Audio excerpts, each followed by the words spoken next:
Então, meus irmãos, Shabbat Shalom Mevorach, sábado de paz e de bênção, em nome de Yeshua. Vamos a Parashá Vaigash, Parashá E se aproximou. Parashá Vaigash começa em Gênesis 44, a partir do verso 18. Nós continuamos a falar sobre a vida de Yosef, né? Yosef Hatzadik, José, o justo. E esse momento é um momento onde haverá o encontro e a grande techuvá de Judá. Judá, sabemos que ele foi responsável, né? Que ele poderia ter evitado a venda de Yosef, assim como ele evitou a morte, né? Ele disse: a gente não vai ganhar nada matando ele, então vamos vendê-lo. Então conseguimos observar que os irmãos ouviam Judá. Conforme nós falamos na outra parashá, sobre medida por medida, sabemos que Deus ele puniu Judá. Ele foi o irmão que mais sofreu com a venda de José. Mas agora, Judá faz techuvá. E pelo mérito dessa grande techuvá, ele receberá uma bênção divina. O Messias virá da descendência de Judá. Por quê? Porque ele vai abdicar da sua própria vida para tomar o local do seu irmão Benjamim. Assim também é a atitude de todo aquele que serve ao Altíssimo. Ele faz uma anulação. Ele não está só preocupado com si próprio, mas ele está preocupado sempre com o bem da comunidade de Israel. E Judá, então, se aproxima de Yosef.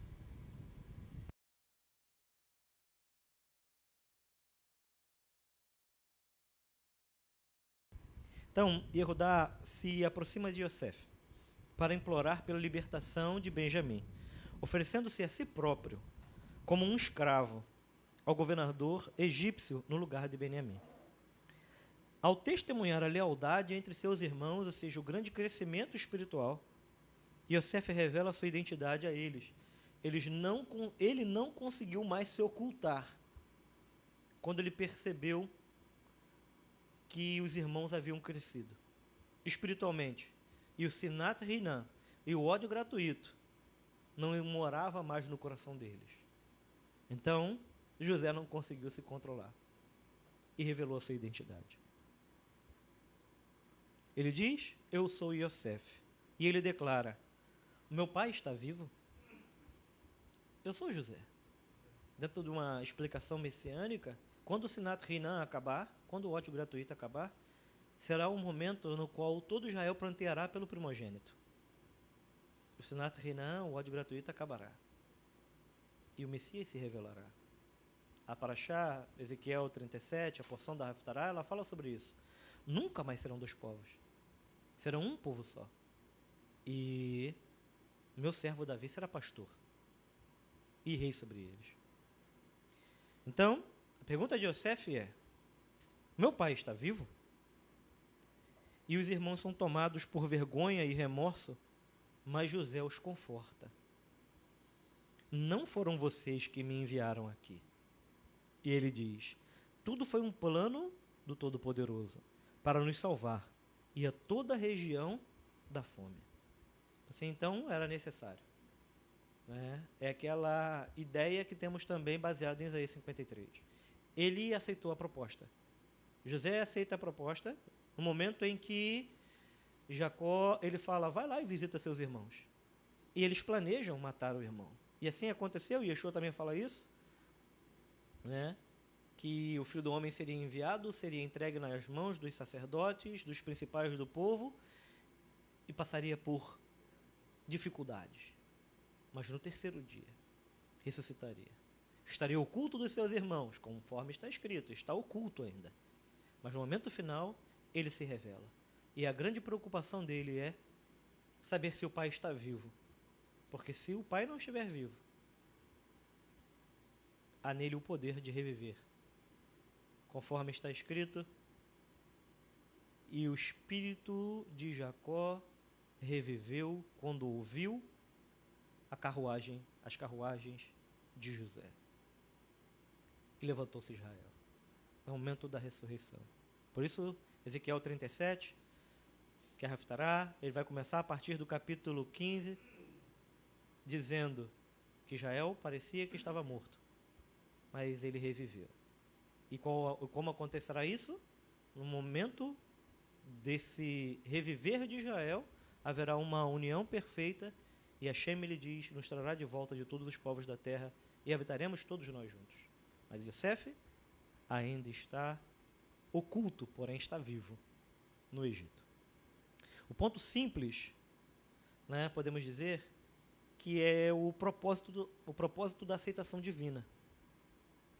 E aceitar isso todo dia. Conforme nós falamos, quando dizemos Adonai Melech, Adonai Malach, Adonai Inlor, Leolam Vaed, quando nós dizemos o Eterno reina, o Eterno reinou, o Eterno reinará por todo sempre, fazemos isso no nosso serviço, na Shacharit, né, na oração da manhã, coroamos Hashem como rei sobre as nossas vidas. E isso é chamado de Kabbalat Malchut Hashamayim, recebimento do jugo do reino dos céus. Recebimento do jugo do reino dos céus significa que você está aceitando a vontade divina. Você está aceitando a sua responsabilidade. Para isso, você foi criado. Para ser instrumento de salvação.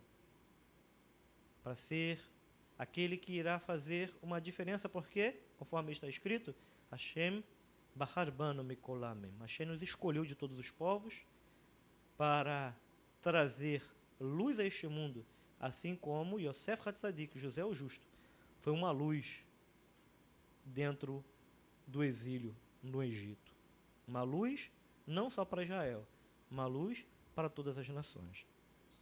Outro ponto simples e espiritual, né? Nós já falamos sobre essa grande teshuvá, esse grande arrependimento, essa grande conversão de Judá.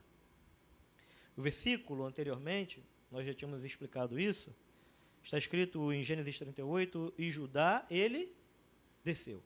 No momento em que Judá, ele toma essa posição na venda de Yosef, né, dizendo para os irmãos, o que a gente vai ganhar com isso? Vamos vender. Depois a Torá, ela diz, e Judá, ele desceu. Por que isso? Diz Rashi, ele desceu da sua grandeza, os irmãos retiraram ele da sua grandeza, porque Judá deveria ter assumido a sua posição como rei. Sempre, isso é um significado para nós, simples e espiritual, significado simples deveria ter tomado a atitude e não tomou. E assim também nós somos vistos diante de Hashem. Sempre que precisamos tomar a atitude e nós não tomamos, descemos das esferas espirituais. Nós não se comportamos como reis ou como príncipes de Hashem. Então, por isso está escrito, e ele desceu, porque deveria ter tomado o seu local, a sua posição, ter assumido a sua responsabilidade, e ele não recebeu, não assumiu. Então, sabemos que foi através de Judá que ele foi vendido, conforme está escrito no verso 37, verso 26, capítulo 37, verso 26. A Torá também observa que o papel de Judá era um papel de decisão. Como vemos que Jacó o enviou primeiro a Goshen, a gente fala sobre isso mais para frente. O primeiro dos irmãos, depois de ter tomado a posição espiritual que precisava tomar, foi quem? Judá. Judá, ele é enviado para a terra de Goshen para ensinar a eles o local onde eles deveriam ficar. Não só ensinar. A palavra também quer dizer que Judá foi enviado para a terra de Goshen para construir yeshivot, para construir escolas, para construir congregações, para construir um local no qual os filhos de Israel conseguissem viver e suportar o exílio dentro do Egito. Por isso, essa expressão que é usada, lechorotam. Lechorotam significa para mostrar a eles o caminho, para ensinar. Lechorotam, para ensinar a eles o caminho para que eles fossem perfeitos. Lechorotam, também em Êxodo, Hashem diz a Moisés com a mesma expressão. Êxodo 24, verso 12. Então disse o Senhor a Moisés: sobe a mim, ao monte, e fica lá. Dar-te-ei tábuas de pedra, a Torá e os mandamentos que escrevi. 3 coisas foram dadas a Moisés: as tábuas de pedra, o Sefer Torá, o livro da Torá, e os mandamentos, ou seja, a oralidade da Torá, que eu escrevi, para que você os ensine. Ensine a eles, para que eles se mantenham perfeitos dentro do exílio. Então, depois da elevação espiritual de Judá, então Judá toma a sua posição e agora ele precisa ir para a terra de Goshen para ajudar na edificação das escolas, para que os filhos de Israel não se percam no Egito, diante de tanta prosperidade que eles terão. Por quê? Porque é o engordar do coração, é a abundância de coisas que nós temos, que muitas das vezes fazem com que nos desviemos do Todo-Poderoso. Quanto mais a pessoa ela tem, menos tempo ela tem para se concentrar com o nome divino. Ela fica sempre preocupada com tanta coisa, menos com aquele que lhe deu todas essas coisas. Então, Jacó está preocupado. Vamos ver isso dentro da Torá. Jacó está preocupado em descer para o Egito. Mas Hashem diz: eu descerei com você, e de lá eu te farei subir. Mas é necessário, cada um de nós, tomar a nossa posição de realeza, assim como tomou Judá a sua posição, e ajudar a edificar escolas de Torá, dentro dessa galute que vivemos nesse mundo, nesse reino das trevas, que haja uma morada para a luz de Hashem, que são as nossas congregações no Mashiach. Então, Yaakov envia Judá a Goshen para organizar tudo o que fosse necessário. E também foi ele quem abordou Yosef para falar sobre Benjamim. E ele enviou Judá diante dele para guiar e preparar e ensinar o caminho.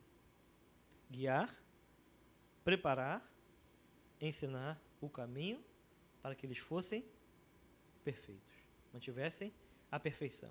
E essa mesma expressão, tam, no final, nos recorda Jacó era um homem tam, um homem perfeito, que habitava em tendas. Conforme eu falei ontem, Yaakov era um homem morto. Tam, palavra tam, perfeito, de forma hebraica, né, nas letras invertidas, fala uma palavra met, que significa morto.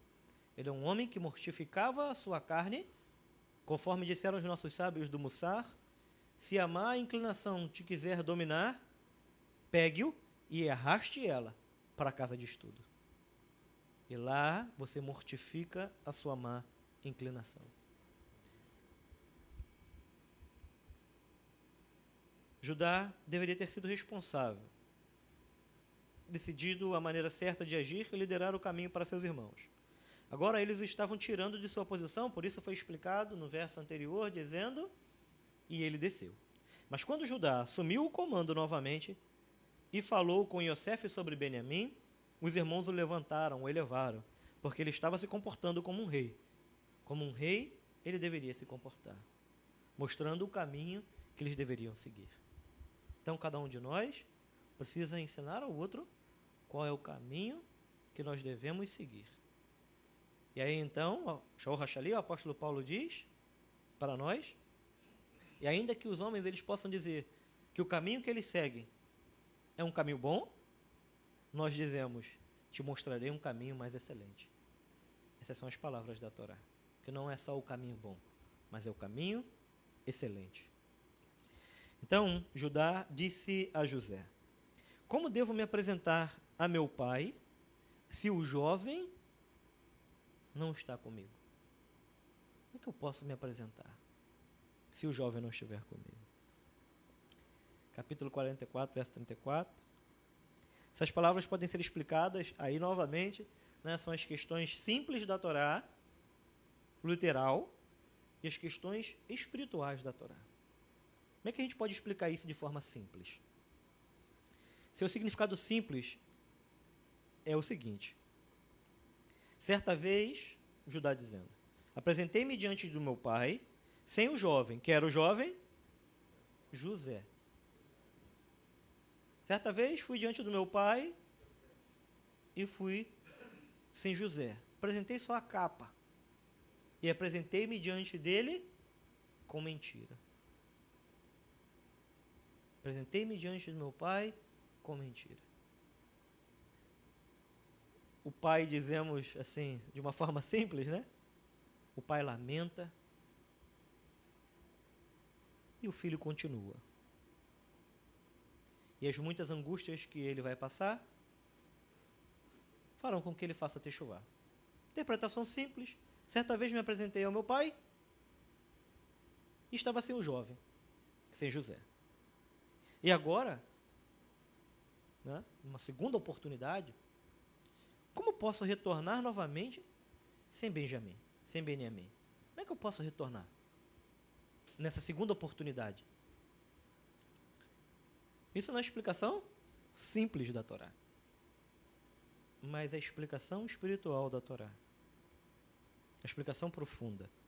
O que Judá está dizendo a José é que depois de 120 anos ele deve comparecer diante do seu Pai Celestial. Quando sairmos desse mundo, compareceremos diante do Rei e diante do seu ungido. Ao fechar os olhos neste mundo, abrimos os nossos olhos no mundo por vir, para prestar contas. É a prestação de contas. Quando um piedoso sai desse mundo, ele se encontrará com aquele que é Adon HaAdonim, o Senhor dos Senhores, Elohe HaElohim, o Deus dos deuses, Shofet HaShoftim, o juiz dos juízes, diante do Todo-Poderoso e diante do seu Filho Yeshua. E então, ele diz assim, como irei comparecer diante do meu Pai Celestial e diante do tribunal divino? Como posso prestar contas por todas as minhas ações? Então, como eu poderei me apresentar diante do Pai sem o jovem? Quem é o jovem? Dentro da explicação espiritual da Torá, este jovem é a Torá. Como me apresentarei diante de Deus sem a Torá? Sem o jovem, pela qual a pessoa ela precisa se esforçar nesse mundo. Como me apresentarei diante de Hashem sem as mitzvot? Sem a responsabilidade, né, que Hashem nos dá neste mundo. Hashem nos confia algo neste mundo. Nós devemos zelar por ela, como nós zelamos por aquele que é o menor. Foi colocada uma responsabilidade sobre nós. Está sobre sua responsabilidade. E agora você precisa voltar para lá, diante do Pai Celestial, diante da corte, e mostrar, né, se aquele jovem ele cresceu na sua companhia ou não. Dentro dos mitzvot, se você multiplicou as mitzvot, né, se você se comportou de forma positiva, no momento em que você está para se apresentar diante do Criador. Em uma comparação espiritual, os nossos sábios comparam estes dois reis. Quem são os dois reis?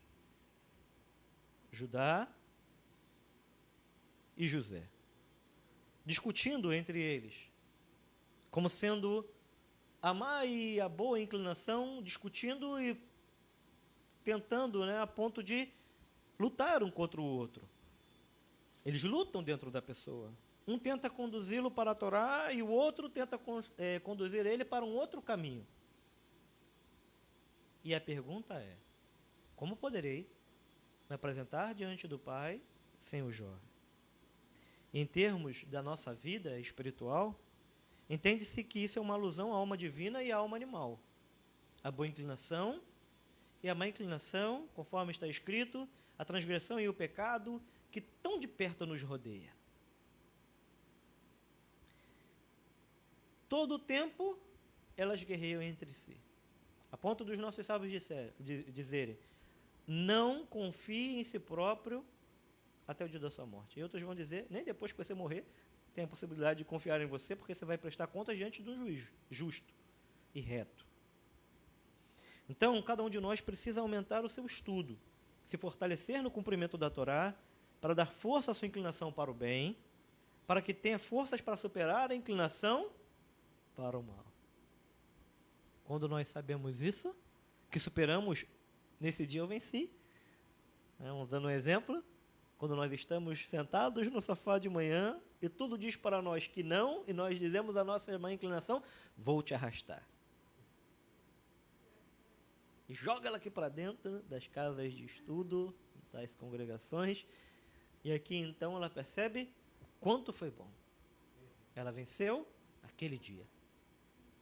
Disseram os nossos sábios no Mesilat Yesharim, você pega ele, bate nele, bate no seu inimigo, venceu a briga 3 vezes, com seu inimigo físico, toda vez que ele for brigar com você, ele vai ter medo de você, correto ou não? 10 lutas na carreira, bateu 9, empatou 1, porque escorregou. Isso também pode ser visto de forma contrária, né? Assim, 10 lutas na carreira, perdeu 9, empatou 1, porque ele escorregou. Então, nós temos essa média aí de luta. Mas a má inclinação, disseram os nossos sábios, ainda que você vença ela todas as vezes, 1000 vezes, ela sempre se levantará contra ti, não temerá a você, e ela vai lutar contra você para te tentar derrubar. Se ela não te tentar na primeira vez, te tentará na segunda. Se não no trabalho, em casa. Se não em casa, no trabalho. Se não na vida cotidiana com os amigos, em outro ambiente. Sempre será provado, às vezes até dentro de si mesmo, contra as suas angústias, raivas, contra as nossas indignações, contra tudo aquilo que ela tenta contra nós criar dentro dos nossos corações um Deus estranho. E Hashem diz, lembra-te e não te esqueça, guarda-te para que teu coração não te engane. Então, precisamos sempre aumentar no estudo da Torá, aumentar nas obras de Tzedakah, dizer não à nossa natureza má e pecaminosa, e sempre dizer sim para Hashem e para a palavra de Hashem, para que possamos superar a nossa má inclinação. Shaul HaShaliach, o apóstolo Paulo nos diz em Gálatas 5,17. Gálatas 5, verso 17, porque a carne milita contra o espírito. São os dois reis. O homem carnal e o homem espiritual. E o espírito milita contra a carne. O homem espiritual luta contra o homem natural. O homem físico. O homem literalista. O homem que é muito pé no chão. O homem que é cheio de contendas. O homem que é cheio de lashon hará. O homem que é cheio de palavras de baixo calão. O homem que se empresta a ouvir coisas impuras.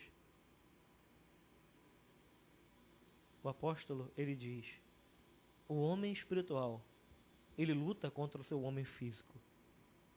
Ele não aceita. Ele falou aquilo que era ruim. No momento da ira, no momento da indignação, ele falou aquilo que era ruim. O homem espiritual olha para ele e diz, não faz mais isso. E aí ele começa a se policiar para vencer. É uma luta grande e constante. O homem espiritual lutando contra o homem físico. Porque eles são opostos entre si. Para que não façais o que porventura seja do vosso querer. As coisas da carne, as coisas naturais, querem coisas naturais. Mas as coisas espirituais querem se elevar a níveis espirituais. Revelações espirituais. Palavras da Torá. Segredos da criação. É isso que o homem espiritual quer. E o homem natural? Comer e beber e ficar de folga. É só descansar. Hoje eu acordei para ficar à toa. Eu não quero nada. Eu não quero nada, eu não quero compromisso, eu não quero nada. Eu quero só um tempo para ficar à toa. E o ficar à toa dele é justamente a prostituição, porque Deus disse para ele: você precisa estar em movimento. Essa é a terra das suas peregrinações. Você precisa continuar caminhando. De uma certa forma, é um animal, né? Um behemá. Na verdade, ele até é chamado de animal doméstico. Ele foi domesticado pela sua má inclinação. Não nos deixemos, verso 26 do capítulo 5 de Gálatas, não nos deixemos possuir de vanglória, provocando-os uns aos outros, tendo inveja uns dos outros. Não vamos se provocar. Não vamos ter invejas uns dos outros. Não vamos se inclinar para as coisas desse mundo, as coisas carnais. Vamos se inclinar para as coisas espirituais. Se elevar mutuamente. Tiago 4, verso 1 diz: de onde procedem as guerras e as contendas que há entre vocês? Tiago falando. Tiago também é chamado de Tiago Hatzadik. Tiago o justo, piedoso. De onde procedem as guerras e contendas que há entre vós? E ele responde: de onde, senão dos prazeres que lutam dentro da tua carne? Tudo isso acontece por causa das suas inclinações físicas. Das inclinações humanas. Este pensamento precisa sempre estar vivo diante de nós. Chegará o dia e nós vamos nos apresentar diante do rei.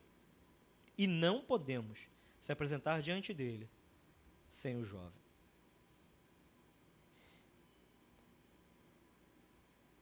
Em 2 Coríntios 5, verso 10, porque importa que todos nós, compareçamos perante o tribunal de Mashiach, tribunal de Cristo, o tribunal do Messias, para que cada um receba segundo o bem ou o mal que tiver feito por meio do corpo.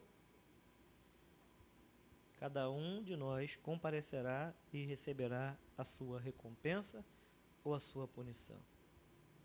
Como poderemos se apresentar diante dele sem o jovem? Quando chegar o dia em que for chamado ao julgamento, cada um de nós deverá comparecer perante o tribunal celestial com o jovem, isto é, com a Torá, cumprindo assim o que os sábios disseram no tratado Pessahim: bem-aventurado é aquele que chega aqui, aquele que vem aqui com o seu estudo nas suas mãos. Bem-aventurado é aquele que chega aqui e tem algo para apresentar diante do Criador.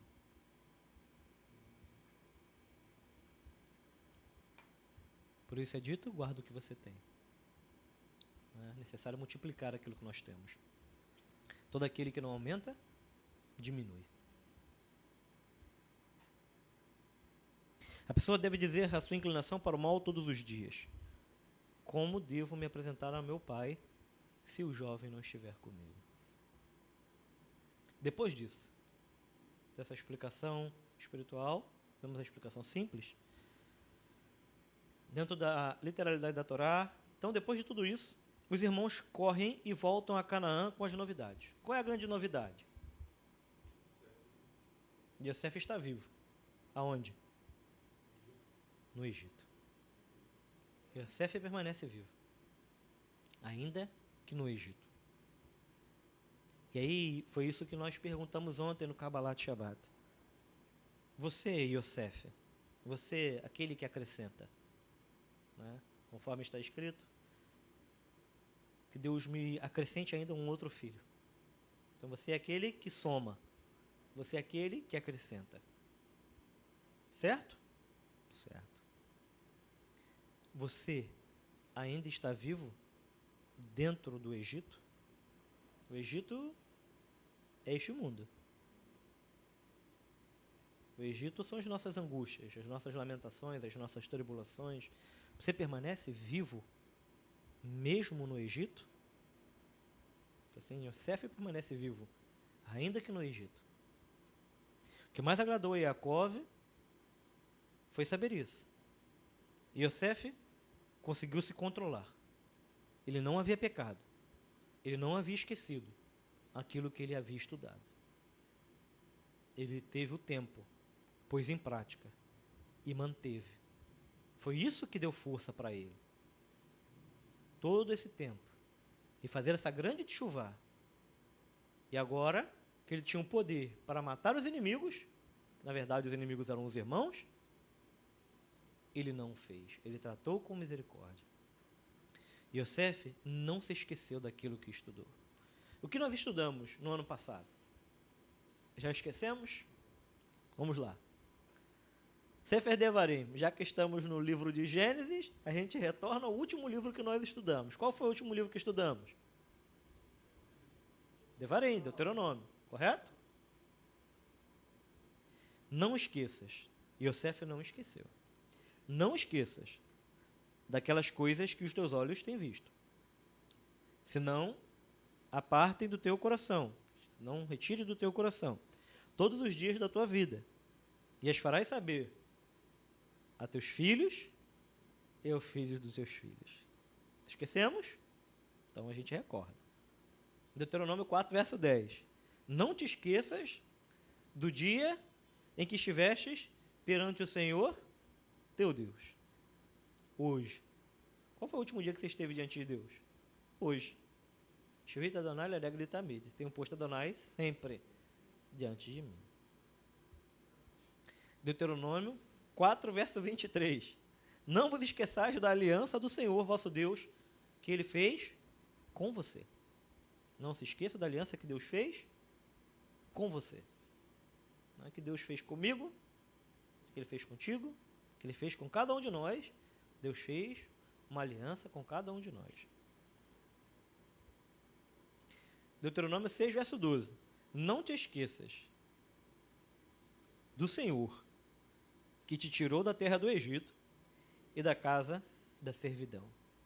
Assim, Yosef, Deus tirou Yosef do cárcere. Não te esqueças.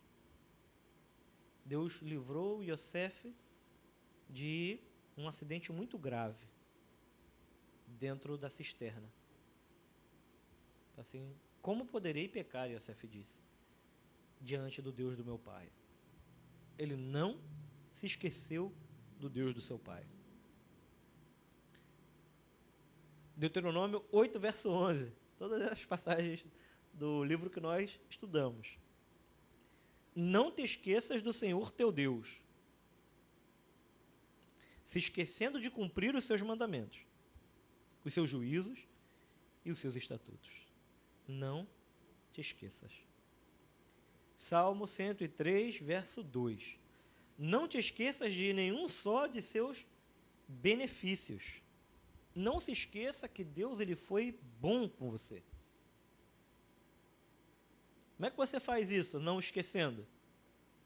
Sendo bom para com Deus. Sendo grato a Deus.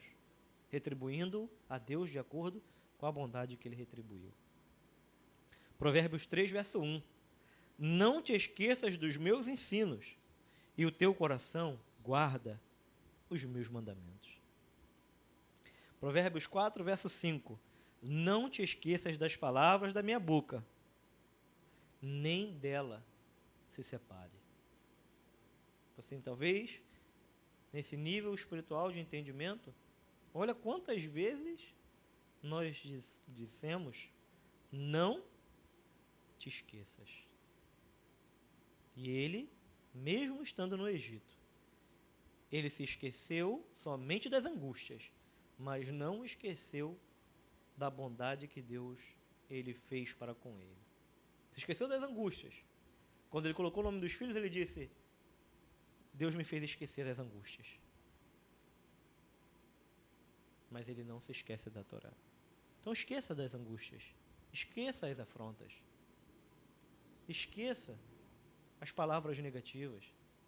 Esqueça as mágoas. Esqueça tudo isso. Lembre-se que só Hashem existe. E que você está diante dele. E que tudo o que acontece conosco, conforme disse José, foi por obra do divino. Esqueça do mal, das angústias, das tribulações, das más palavras, das afrontas. Esqueça tudo. Está escrito, deixando as coisas que para trás ficam, prossiga para o alvo, para o prêmio da soberana vocação. Muitas vezes achamos, né, olhamos para uma pessoa que é um pouco desprovida de senso, às vezes ela é doentinha, e dizemos, fulano de tal é um doentinho, ele tem um problemazinho, ele tem um problema mental. Aí eu conheci um jovem assim, na verdade conheço, né?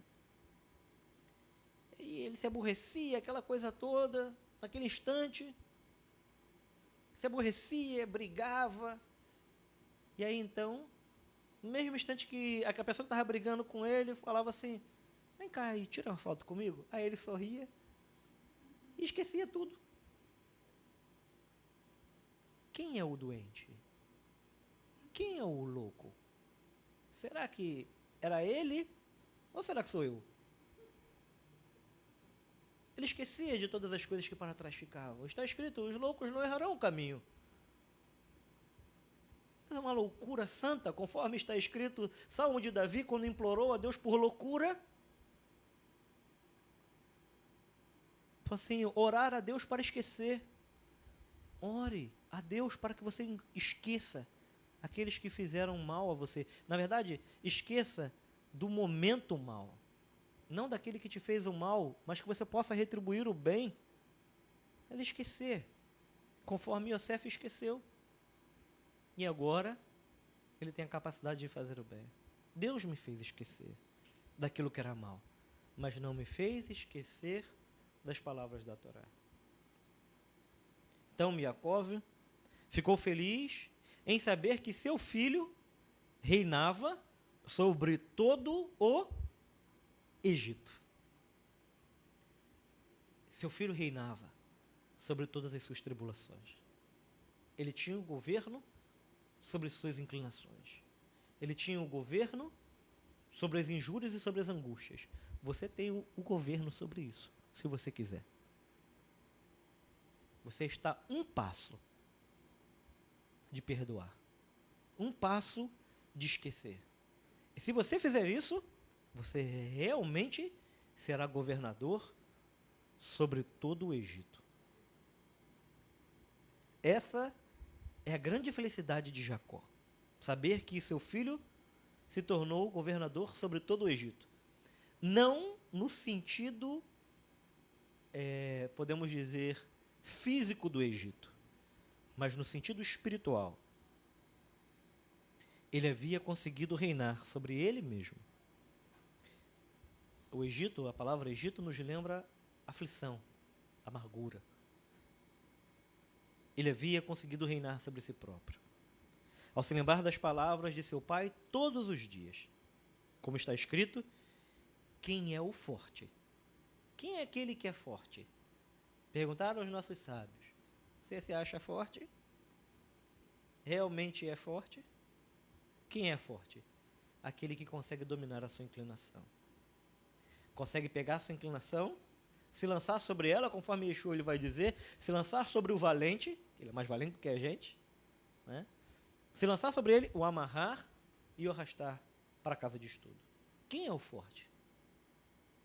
Aquele que consegue dominar a sua inclinação. Porque Avot 4.1. A Torá ela é chamada de honra. Aí Yosef diz assim aos seus irmãos: informe ao meu pai a minha honra. Diga ao meu pai a minha Torá. Fale para o meu pai que eu guardei as palavras da Torá. Diga a ele que é a minha honra. Conforme está escrito também no Perkei Avot 6:3. Quando Yosef disse aos seus irmãos: informe a meu pai sobre a minha honra, toda a minha honra. Não com referência à honra que recebeu do rei, mas para a honra que a Torá concedeu a ele. Assim, a Torá concedeu a ele toda esta honra. Além disso, Yosef não danificou a sua aliança, a sua brita. Ele não se contaminou. Que também é denominado de honra. Baruch Hashem. Então, Jacó vem para o Egito com seus filhos. Desceu e Jacó veio para o Egito. 70 almas ao todo. E se reúne com o seu amado filho após 22 anos.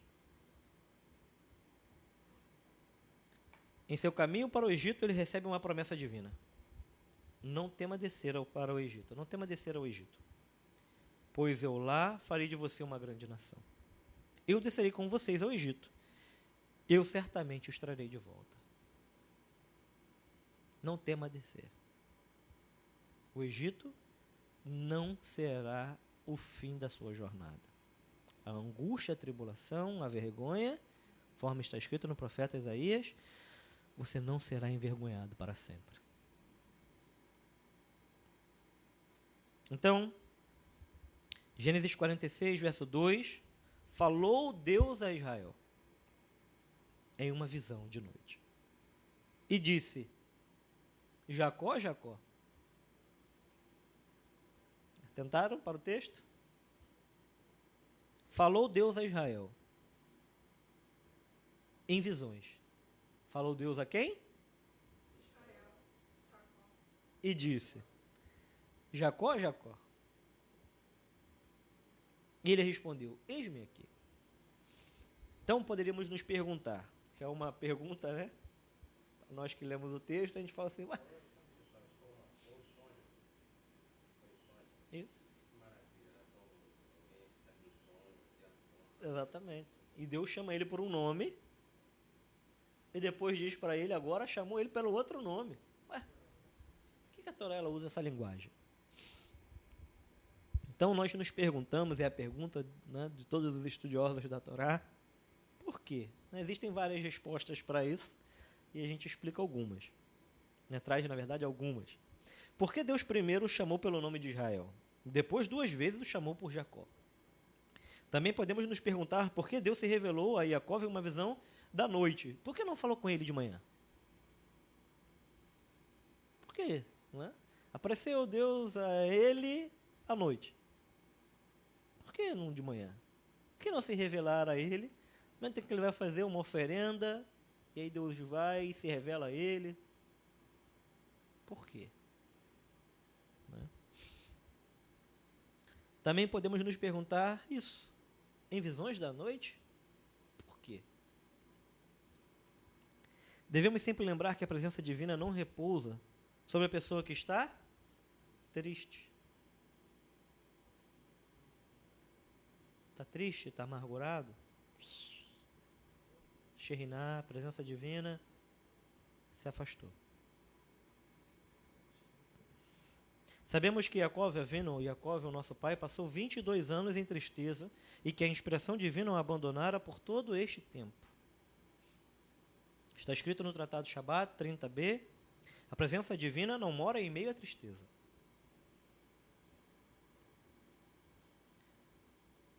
Quando ele recebeu as boas novas, está escrito, e o espírito de seu pai Jacó reviveu. E Onkelos traduz isso como Veshirat Ruha Kudsha al Yaakov Avron. E o espírito profético, o espírito da profecia, repousou sobre o seu pai Jacó. Jacó, o pai deles. Razão pela qual Onkelos adicionou esta dimensão ao significado da palavra para nos ensinar este conceito. Qual é o conceito?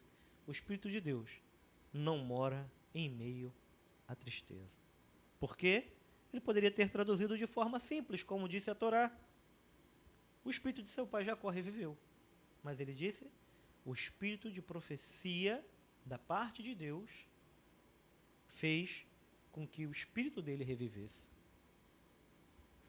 Por quê? Então, Deus chamou ele primeiro de Israel. Porque ele tinha um temor muito grande. Qual é o temor? Perder o nome de Israel.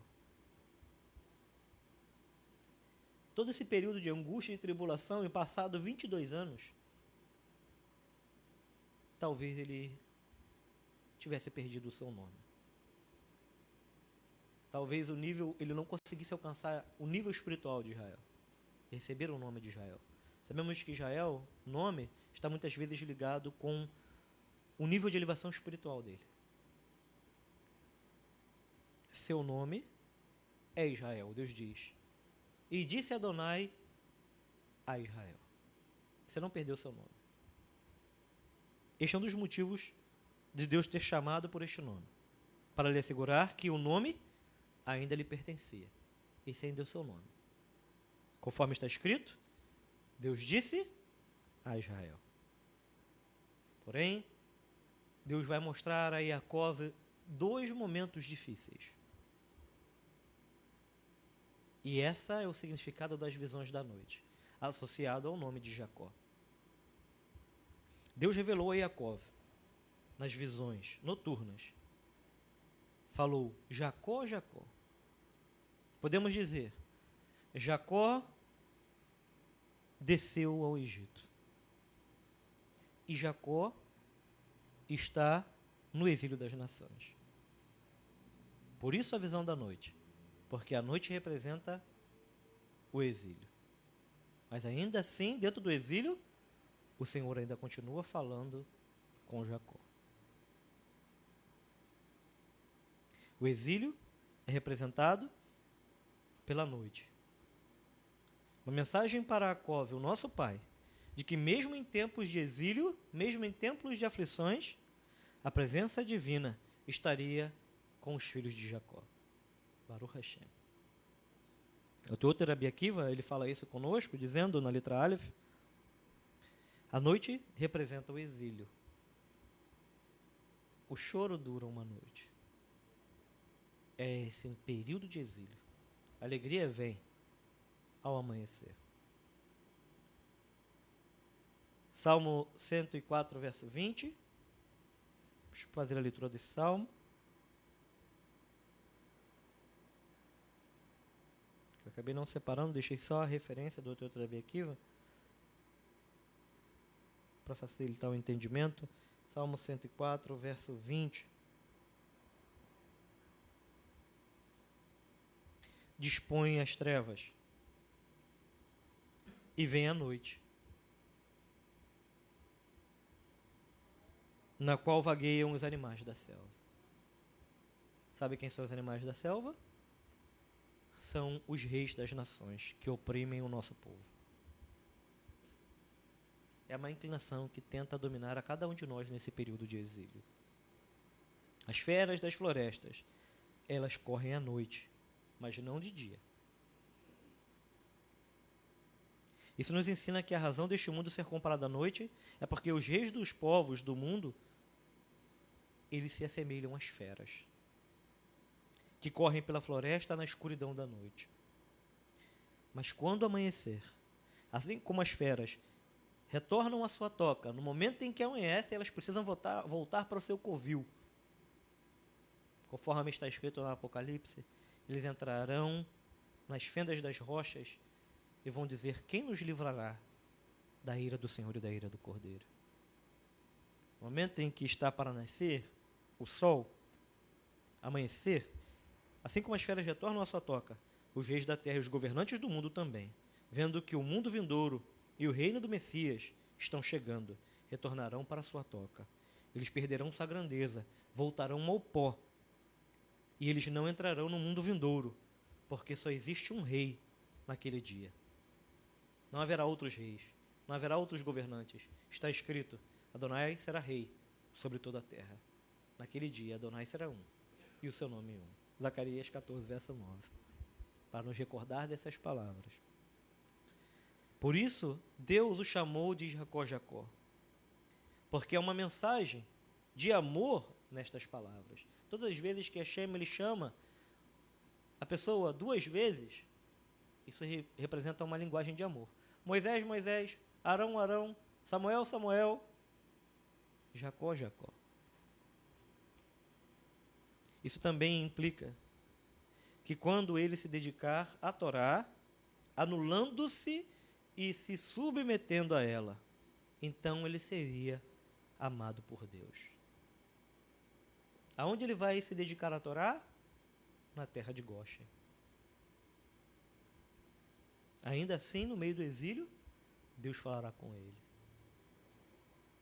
Deus deu a Jacó a compreensão de que mesmo na terra do Egito, por isso a ideia da visão da noite, a presença divina não o abandonaria, porque ele viveria em Goshen e se dedicaria ao estudo da Sagrada Torá.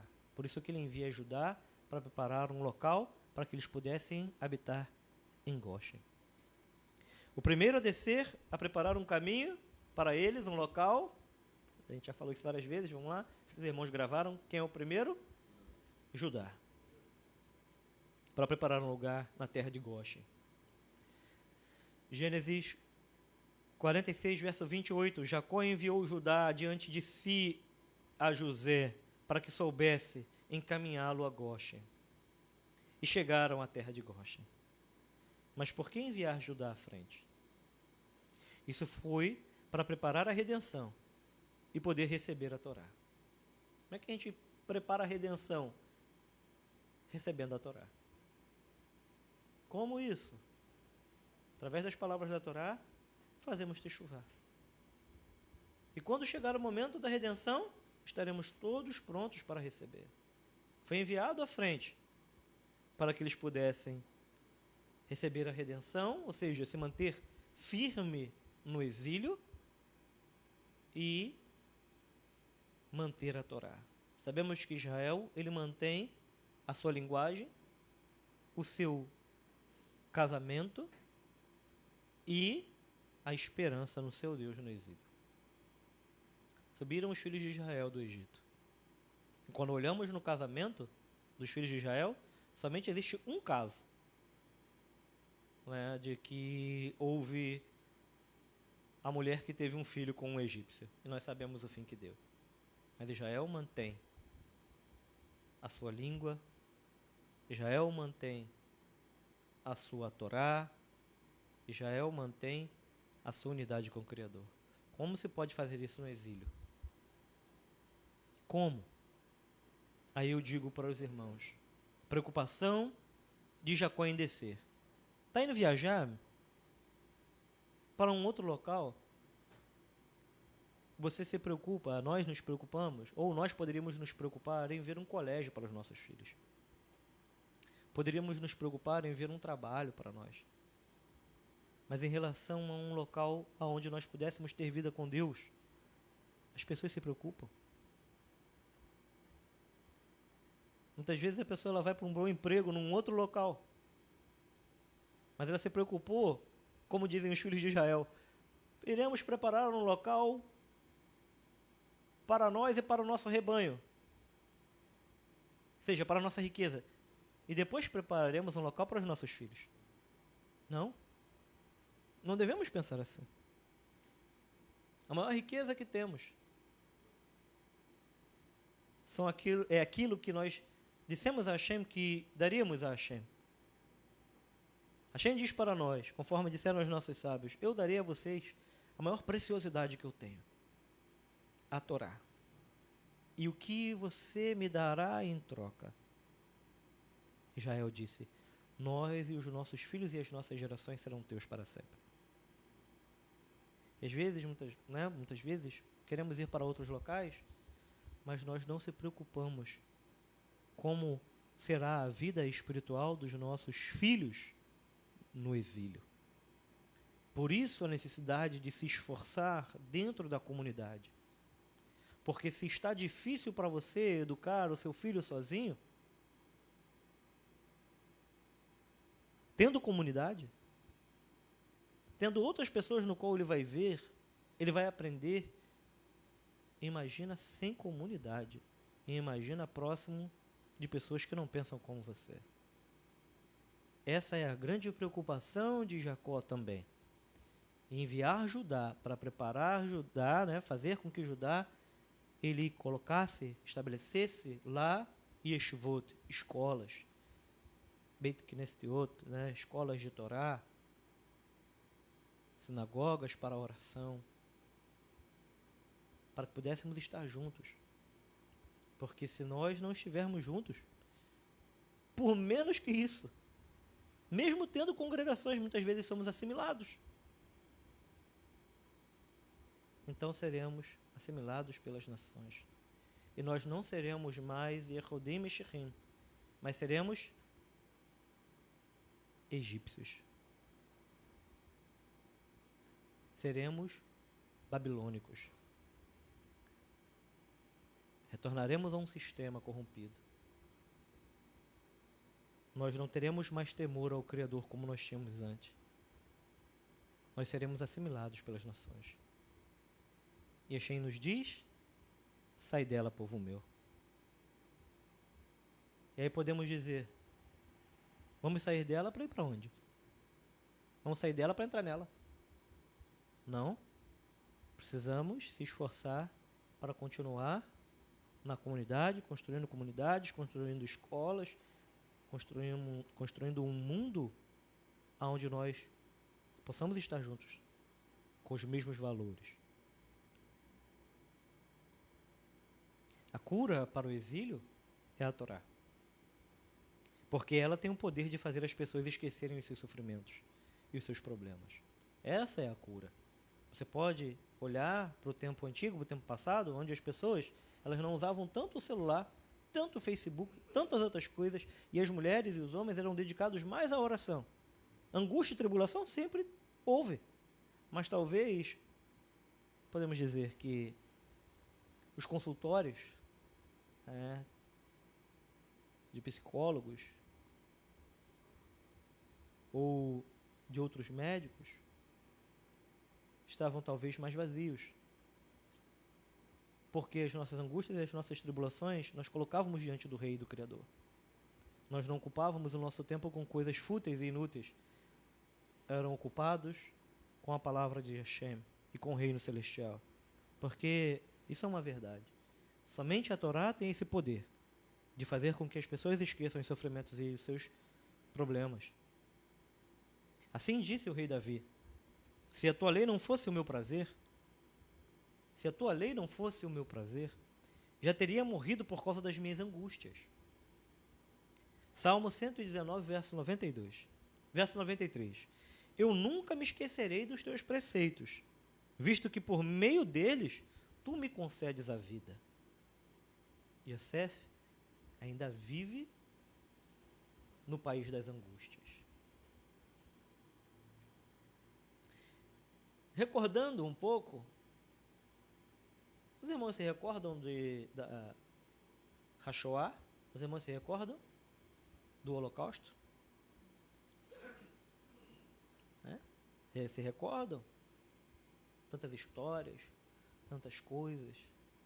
Eu falo isso porque é o momento mais próximo, que nós temos aqui do Holocausto, com imagens, com filmes, com tantas coisas. Mas houve os vários cativeiros.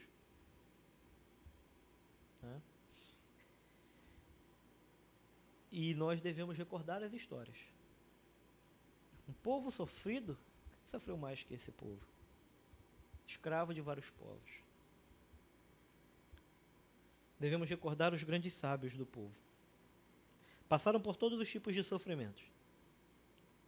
Às vezes se queixamos de um filho perdido. Existe um rabino que perdeu 13 filhos. Estamos se angustiando por causa disso. Existem outros que passaram por outras angústias. Cada um de nós sabe a angústia que passa, sabe a angústia que passou e a angústia que vai passar. Deus nos livre. Exatamente. Deus só dá a cada um de nós aquilo que possamos suportar. Mas nós não queremos angústias e sofrimentos. Que Deus nos permita viver em vida boa e paz, sempre. Mas devemos recordar, no momento das angústias e das tribulações, que os nossos sábios do passado também passaram por angústias e tribulações, que os discípulos de Yeshua passaram por angústias e tribulações, que todo mundo, até o rei Messias, passou por angústias e tribulações, e ninguém disse para nós que ia ser fácil. E ele mesmo diz, no mundo tereis. Mas quando recordamos isso, lembramos dos nossos sábios que passaram por todos os tipos de sofrimentos, tanto físicos quanto emocionais. E quando queriam escapar de suas dores e angústias, o que eles faziam? Você sabe o que ele fazia? Não precisa ir tão longe não, vamos pegar Yeshua, aqui pertinho da gente. minha alma está angustiada até a morte. Vocês têm como orar comigo?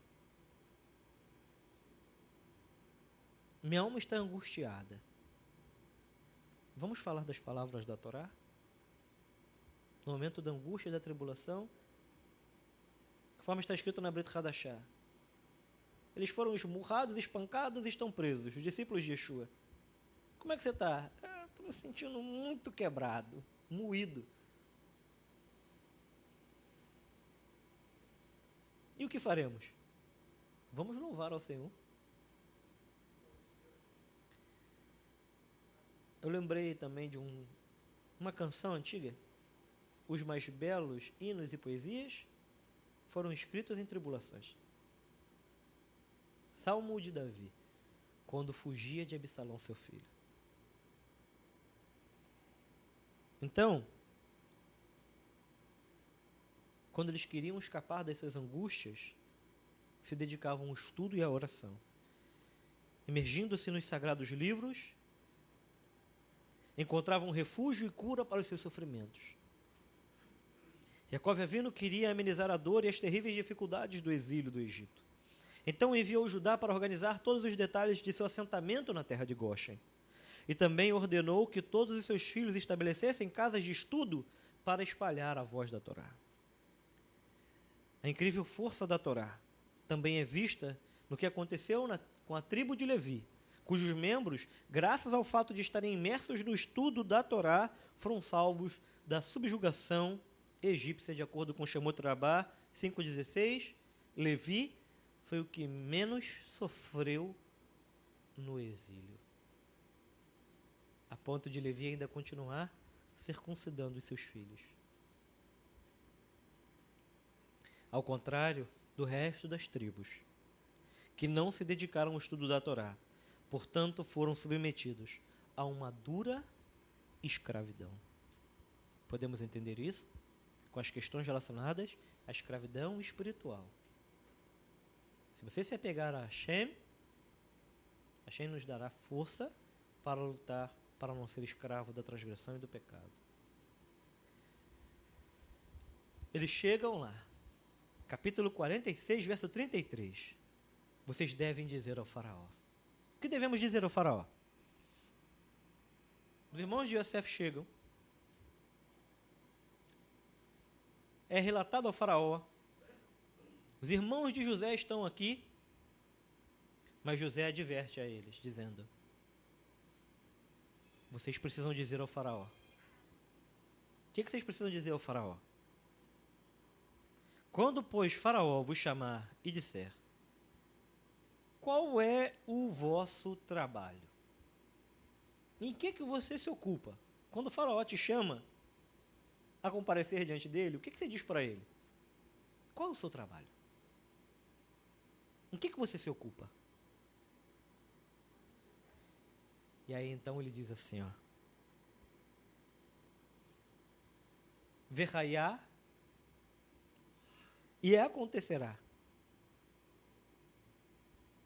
Né? Quando o faraó te chamar, você dirá para ele: e acontecerá. Que as mesmas letras da palavra e acontecerá se diligentemente ouvirdes. Quando o faraó te chamar, você usa a palavra verraiá. Verraiá tem as letras do tetragrama. Yud, He, Vav, He. Quando o faraó te chamar, apresente-se diante dele com o nome de Hashem. As letras do nome de Hashem, mas de forma invertida. Isso significa que quando a inclinação para o mal, que é chamado de faraó, chama o homem com o objetivo de afastá-lo do caminho reto, ele deve se lembrar do nome de Deus. No sentido de: eu sempre pus Adonai diante de mim. Salmo 16, verso 8. E se apegar à Torá, que foi escrita com o nome de Hashem. Desta forma, ele merecerá ser salvo da inclinação para o mal. A pessoa deve responder à inclinação para o mal, para o faraó, e lhe dizer: pastores têm sido seus servos desde a juventude. Somos pastores. Em hebraico, Amshei Miknehayu. Seus servos, eles são pastores. Os homens, eles são pastores. Miquinê está relacionado à ideia de Quiniam. Quiniam significa adquirido, comprado. Seus filhos, seus homens, eles são comprados. Eles não podem se vender ao faraó. Eles querem dizer, nós fomos comprados, nós fomos adquiridos, nós pertencemos a Deus e pertencemos à Torá de Deus. E é por isso que não podemos ir atrás das propostas da inclinação para o mal que vai contra a Torá. Por isso nós dizemos, nós somos comprados por Hashem. Hashem nos escolheu, Hashem nos comprou de todos os povos da terra.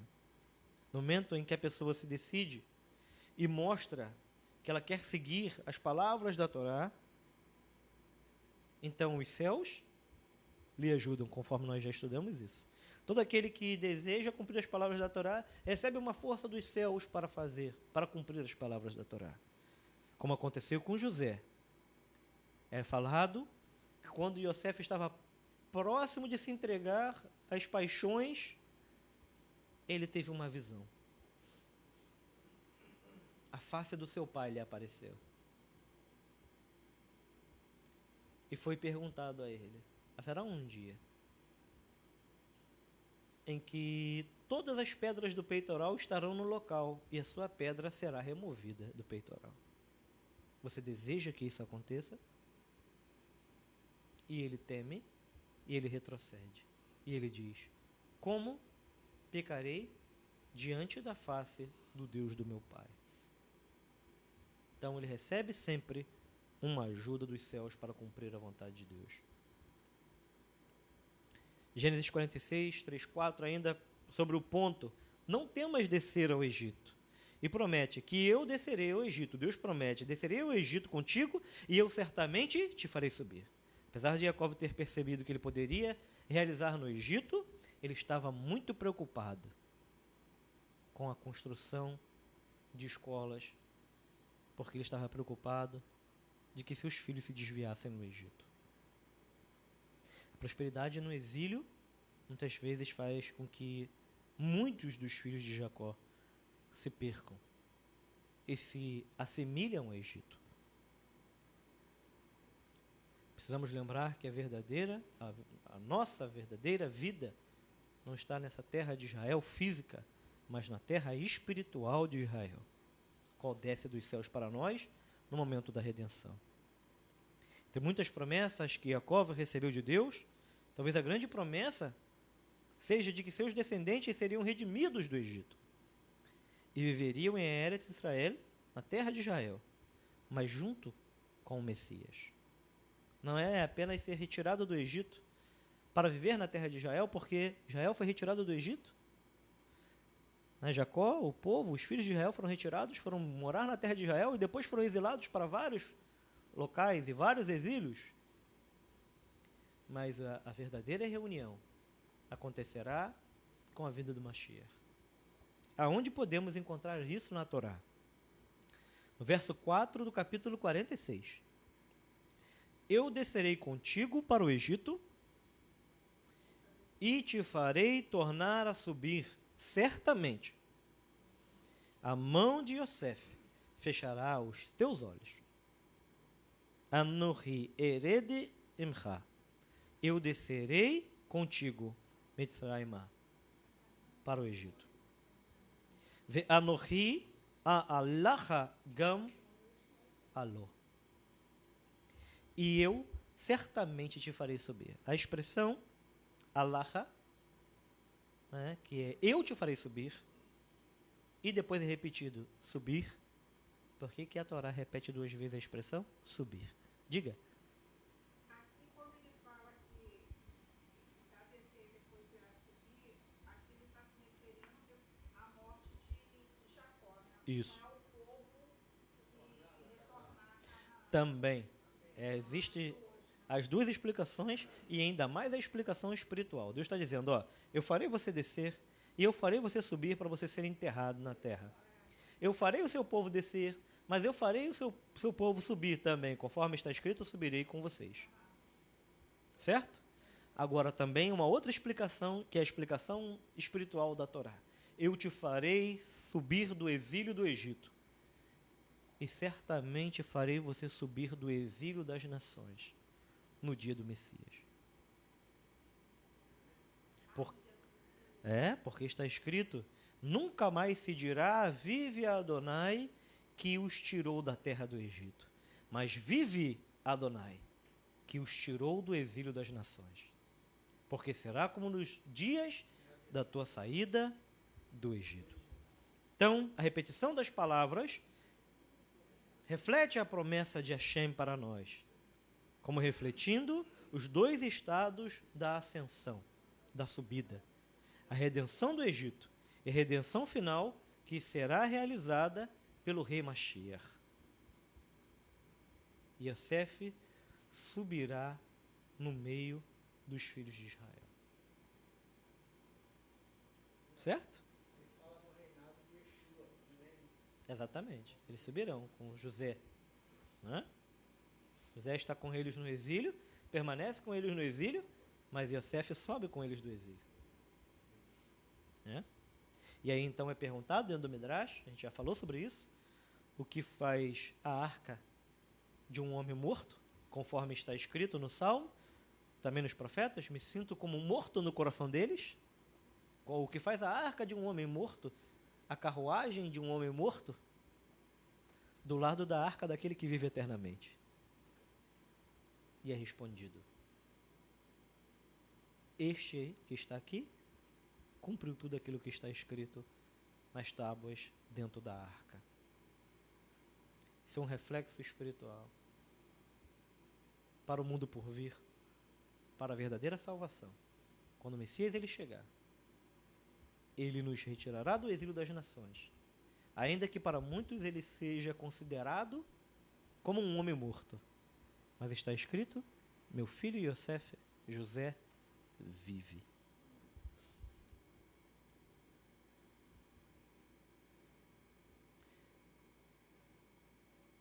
Esta foi a grande preocupação dele. Manter os filhos de Israel vivos. Jacó manteve seus filhos vivos através do estudo da Torá, mesmo no exílio.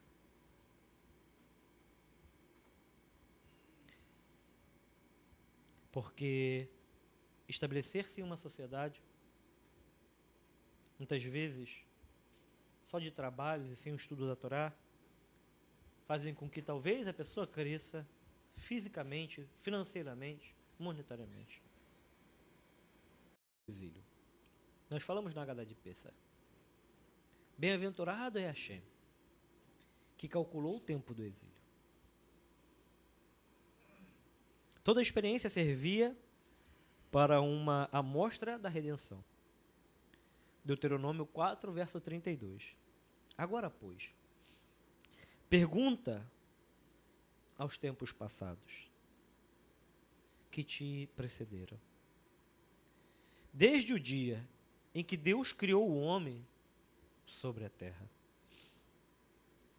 desde uma extremidade dos céus até a outra, se sucedeu jamais coisa tamanha como esta, ou se ouviu coisa como esta, se um Deus qualquer intentou ir tomar para si um povo no meio de um outro povo, com provas, com sinais, com milagres, com peleja e com mão poderosa, e com braço estendido, e com grandes espantos, segundo tudo quanto Adonai, o vosso Deus, vos fez no Egito aos vossos olhos.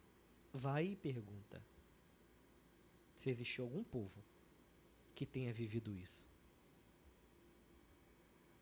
Tudo isso para nos preparar. Tudo isso que temos passado aqui para nos preparar. E se nós não nos esforçarmos em manter a comunidade que está na terra de Goshen, nós não seremos mais Yehudim, nós seremos Mitzraim, nós seremos egípcios. Nós seremos babilônicos. Nós seremos de um outro povo. Menos isso. Porque, como temos falado, por menos já temos sido assimilados. Hashem, ele nos fala e nos recorda. Preparar o mundo para a época quando a verdadeira redenção se manifestará. Isaías 45, verso 17. Sempre lemos isso na Havidalah, Baruch Hashem. Israel, porém, será salvo por Adonai, com uma salvação eterna. Não sereis envergonhados, nem confundidos por toda a eternidade. Esta é a razão pela qual Jacob se preocupava descer ao Egito. E ele melhorou um pouco das suas preocupações quando ele enviou Judá para lá para construir Yeshivot na terra do Egito. Por quê? Porque ele sabia que os seus filhos ainda conseguiriam se manter firmes, mesmo estando no Egito. Esse tema de redenção, e a gente vai encerrar para já, é enfatizado pela Haftarah de Ezequiel, capítulo 37, verso 21 e verso 22, a qual fala sobre a reunião de Yosef e Judá.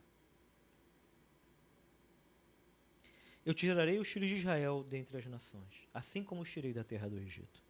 As levarei para a sua própria terra e os transformarei em uma nação na terra. Não mais serão duas nações, não mais dividida em dois reinos. E ele promete: meu servo Davi será seu príncipe, eterno. Pois é na era da redenção que o esforço abnegado pela unidade receberá a proeminência que ela merece. Qual é o ponto da conexão disso tudo? Logo no primeiro nome da Parashá, Vaigash, eles se aproximaram e se uniram. O conceito da unidade, que é enfatizado. Unidade. Sabemos que a destruição do templo aconteceu por quê? Sinat Hinam, ódio gratuito. Yomá 9. A descida do Egito foi por causa do ódio gratuito. Se nós removermos a causa do ódio, o ódio por Yosef, isso fará com que o exílio desapareça. Quando isso ocorrerá? Os irmãos sabem? Quando se cumprir aquilo que está escrito em Zacarias. E olharão para aquele a quem trapassaram. Pranteá-lo-ão como quem pranteia por um unigênito. E chorarão por ele, como se chora amargamente pelo primogênito. Tratado de Sukká 52. A Guemará então faz aquela pergunta: por quem estão pranteando? E de acordo com uma opinião das duas que existem, o lamento é pelo Messias, o filho de Yosef, Yeshua de Nazaré, que foi morto. Este é o significado daquilo que está escrito. Eles olharão para mim, o que foi trapassado. E eles irão prantear por ele, como quem chora por seu único filho, o filho de Raquel. Zacarias 12, verso 10. E aí em João 19, verso 37, e outra vez diz a Escritura, João 19, verso 37, eles verão aqueles a quem trapassaram. E Apocalipse 7, eis que vem em uma carruagem de nuvens. Todo olho o verá. A família daqueles que os trapassaram, transpassaram. E todas as tribos se lamentarão e chorarão por ele. Amém. Amém. Baruch Hashem. A mesma coisa. E brevemente ele virá. Nós precisamos fazer essa união. Unir o Shem Ehud com o Kudish Abrihu. Unir o nome de Hashem com a unidade do Santo Bendito seja. Unificar os mundos espirituais. Nós só conseguimos fazer isso quando estamos em comunidade. Precisamos manter a nossa comunidade porque Yosef vive, ainda que esteja no Egito. Shalom Vrachá, Hazak Baruch, Shabbat Shalom, Mevorah, em nome de Yeshua. Amém. Amém.